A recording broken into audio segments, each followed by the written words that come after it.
I am back again, and this time I have a poem. And I'm actually going to jump onto my first and most passionate track of the toxic drug crisis. I am trying to share my poems in this direction. This is where I'm very passionate. And we don't have to look very far around us to see the effects of the toxic drug crisis. It's kind of everywhere we look if we're looking closely. We probably don't have to reach very far inside of our friend groups or our families. Some of us might be very acquainted directly or indirectly by this toxic drug crisis. This is a new poem I want to share with you. Very new. I wrote it probably last week. It's called They Are More. As I was visiting a loved one who is very involved in the toxic drug crisis, I was noticing, I've been visiting and being as involved as I can be for many, many years, and I've learned a lot. I've seen a lot.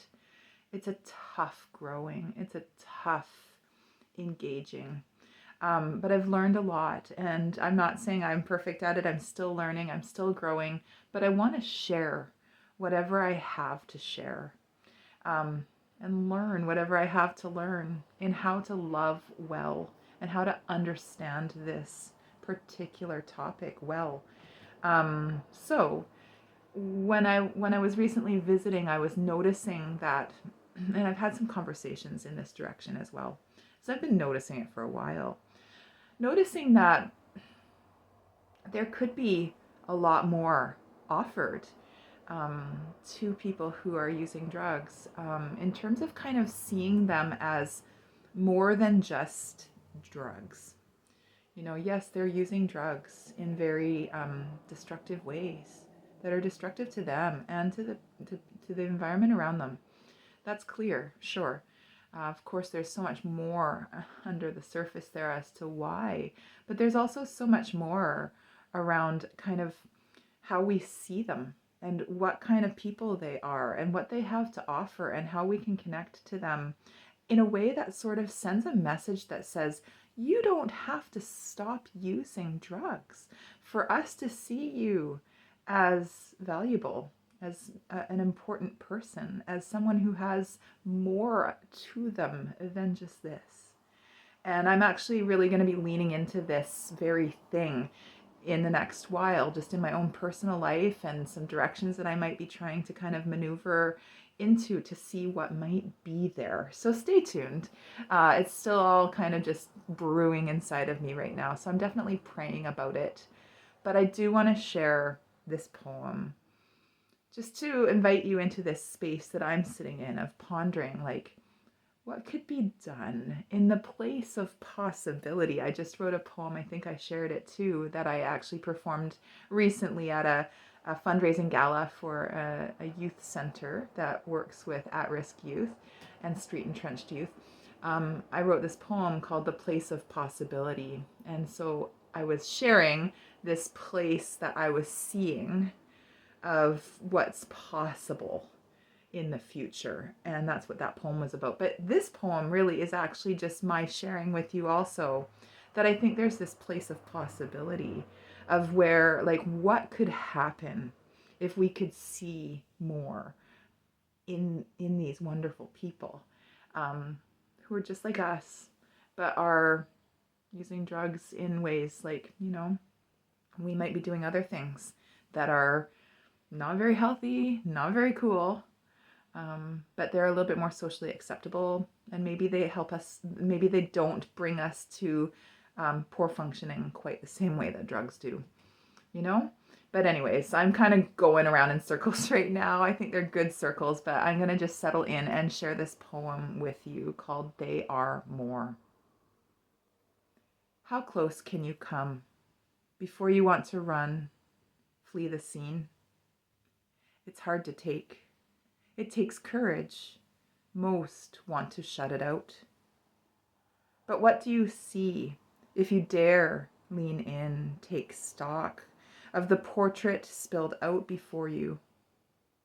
Do you see the people huddled together, dressed in dark clothes, bundled to stay warm? Do you see them bent over, contorted from pain.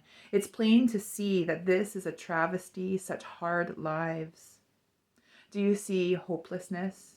Despair that they wear, dirty, soiled materials, stuff strewn all over, garbage, needles, drug supplies. You might be surprised to see beauty too. What kindness exists in a tight-knit community, people caring and watching for one another. What do you see? Can you stand it? What are the first things that you think of when you see these people? Addicts, druggies, bottom of the barrel? You know, they are more than this.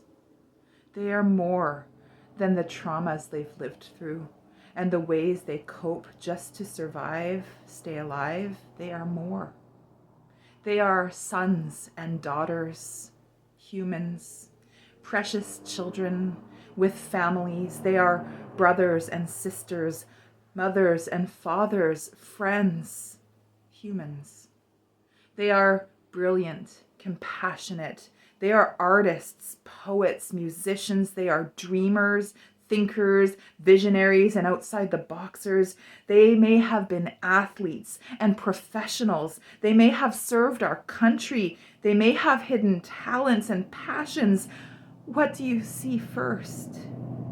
Come a little closer. They are so much more. Thank you. I hope this might touch you. I hope it might inspire you. If you want to talk more about it, send me a personal message. Share this with whoever might need to hear it. I hope it inspires fire. I hope it inspires discussion. I hope it inspires growth and healing, because we all have work to do around this situation that is growing and growing. And we can sit and think, I don't want to get too close. And we can sit and think, this doesn't have anything to do with me. Thank goodness, because, you know, because I'm da-da-da and they are blah, blah, blah, you know, and I might even think I respect them. But you get a little closer and you're going to get challenged. But I encourage you to lean into discomfort, to your own discomfort, and to the discomfort of turning our hearts and our eyes towards our neighbors who are different and uncomfortable and messy and hurt. Yeah, anyways, I could go on, but I'm just going to stop there. Thank you so much for listening and for taking an interest in my poetry journey and how I'm using it. And just thank you for allowing yourself to look through the lens I'm looking through. And I think when we look through each other's lenses, we can learn a lot. So thanks, my friend. Okay, bye-bye.